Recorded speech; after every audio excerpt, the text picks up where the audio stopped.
I didn't think the bloodline pattern would hit me until it did. In 2020, it caught up with me. In 2019, someone I knew passed unexpectedly. I kept saying, and hear me because your words are powerful. I kept saying, I can't accept this. I can't accept this. I said that for months, that I could not accept this. Baby, my body was listening to the words that were coming out of my mouth. Fast forward to the beginning of 2020, I started building up all of this anxiety, started going back and forth to the doctors. They were telling me, there's nothing wrong with you. You need to calm down. Running all these tests, EKGs, all of this stuff. I'm thinking I'm about to get out of here. I was in church one day. This was the beginning of 2020. Praise and worship was happening. This is when I was living in Chicago. And Holy Spirit literally said, you have got to deal with this. He wasn't talking about anxiety. He was talking about the death that I kept seeing for months that I could not accept. He said, you have to deal with it because it's literally breaking your body down. At that point, I broke down during praise and worship, could not stop crying, okay? Anxiety had hit me so hard that I could not function. I used to dread having to wash dishes, and back then I was cooking way more. So I would put dishes in the dishwasher every night.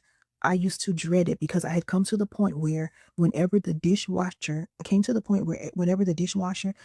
settings, and it's not loud, like it's very subtle, I would start jumping.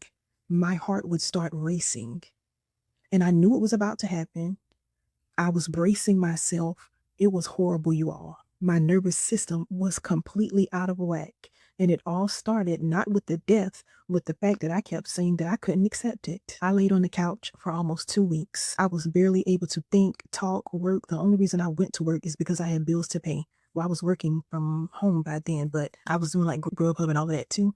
The only reason I did it was so I could pay my bills. I couldn't look barely functioning. It was like my mind and my body was shutting down. I was laying on that couch and God said to me, baby girl, you got to get up from here. You know this demon. He said, you know this demon. It has plagued your bloodline for generations. That's when I realized that this attack was not random. This was the same pattern women in my family battled. It was waiting for the next generation to collapse the same way. But the enemy must not have known. When God sent Renisha into the earth, okay, if it wasn't for my church and the fact that we had a counseling department, I genuinely believe that I would have been put in the mental hospital. That's how deep it ran. Hear me when I say this.